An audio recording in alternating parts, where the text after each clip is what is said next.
Boa tarde.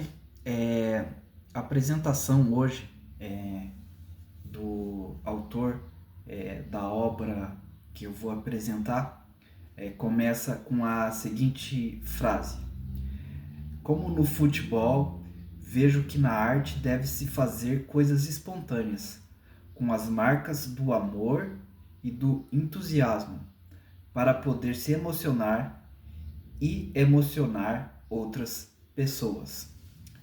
Essa frase é uma frase de um artista plástico brasileiro chamado Francisco Rebolo, né?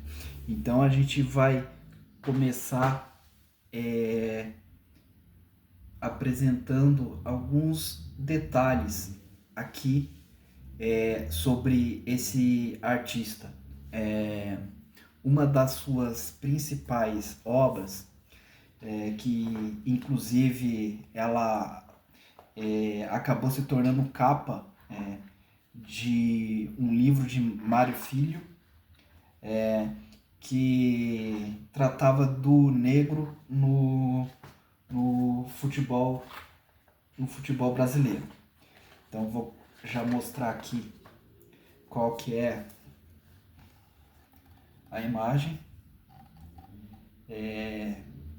Parece algo relativamente simples, mas foi um grande marco para a época essa pintura, porque havia muito preconceito no futebol e havia barreiras enormes para inclusão e inscrição de jogadores negros nessa época dentro do futebol brasileiro. E ele até costumava dizer nos seus ciclos de convívio que o melhor futebol que existia era o futebol da várzea, porque lá, obviamente, havia muito mais jogadores negros do que nas competições oficiais, né? Fazendo aqui uma consideração, o Vasco da Gama, que foi o primeiro clube que enfrentou isso de forma frontal e democratizou o futebol brasileiro, trazendo jogadores negros para atuar em seus campos. A história de Francisco Rebolo começa com uma discussão que ele viu entre seus pais e ele ficou comovido com aquilo e ele seguiu uma carroça com tijolos, né? Então, como ele era muito franzino, lá o chefe de obras deu a incumbência lá para ele de manusear tintas. Então foi aí que ele começou a ter esse contato com a arte.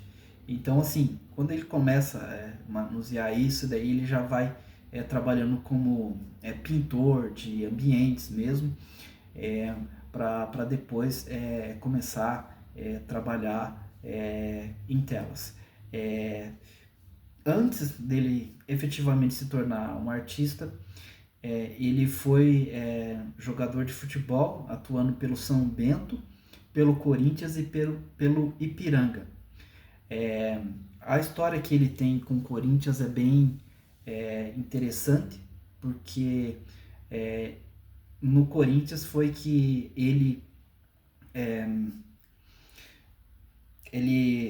fez o que é hoje o escudo definitivo do Corinthians, com os remos e com as âncoras, o que era bem comum naquela época, porque quase todo clube tinha como principal modalidade o remo, que em 1917 era algo muito forte na época, né?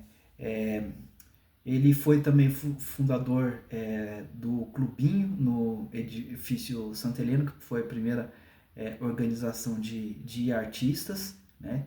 E voltando à história lá, daquela carroça que ele seguiu lá e tal, ele sempre teve essa presença muito marcante de observar ao seu redor, tudo ali que acontecia, principalmente em ambientes urbanos, né? E ele também fez uma obra chamada Lenhador, né? Que é bem famosa também, bem emblemática, deixa eu achar aqui, que tem duas obras aqui em seguida que eu quero, que é essa aqui, né? Então ele sempre retratou a vida cotidiana, a vida operária, a vida simples, né? E também gostaria de mostrar aqui o Casario. O Casario foi o seguinte, você vê que lá já é uma obra um pouco diferente e não tem muito nuances de cores. Então, foi um protesto que ele fez ali, porque na época tinha inflacionado lá as tintas, né? Ele fez a migração da pintura em tela para a gravura, devido a um infarto que ele passou, e tem algumas obras também que ele fez com espátula, né? Mas ele fez essa migração para gravura. Em 1954 ele vence o prêmio do Salão Nacional de Belas Artes, viaja para a Europa e retorna para o Brasil com uma outra roupagem já, com uma outra bagagem, né? E assim, o interessante que a gente pode ver na obra de Francisco Rebolo é essa aproximação dele e a de democratização da arte, né? Hoje nós temos aí na fotografia, até um tempo atrás, né, que nós também perdemos aí recentemente Sebastião Salgado, que fazia essa conexão, né, com o realismo social, né, que foi uma marca bem presente também na obra de Francisco Rebolo.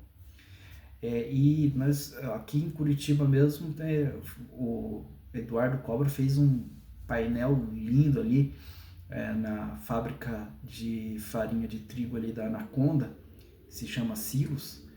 E se não fosse artistas como esses paisagistas do começo do século XX, né, que também temos Aldo Bonadei, também temos Portinari, também temos Clóvis Graciano, e todos esses artistas, né, passaram ali pelo Clubinho, pelo Santa Helena, que foi a associação criada por Francisco Rebolo, e deu essa contribuição enorme para a gente nas artes, né? Eu falei do livro, mas assim não falei em como adquirir e tal. Para quem é garimpeiro aí, você pode achar em vários sebos aqui de Curitiba. Se você está um pouco distante, pode buscar pela Shopee, né, pelo Mercado Livre, pela estante virtual, que vai sair online por uma bagatela aí de 10, 11 reais a 29 reais, e vale a pena para ter esse contato preliminar com a arte. Agradeço mais uma vez quem ficou até aqui. O vídeo foi um pouco mais prolongado, e é por isso que eu vou fazer 2 recortes, né? Vou fazer um recorte menor para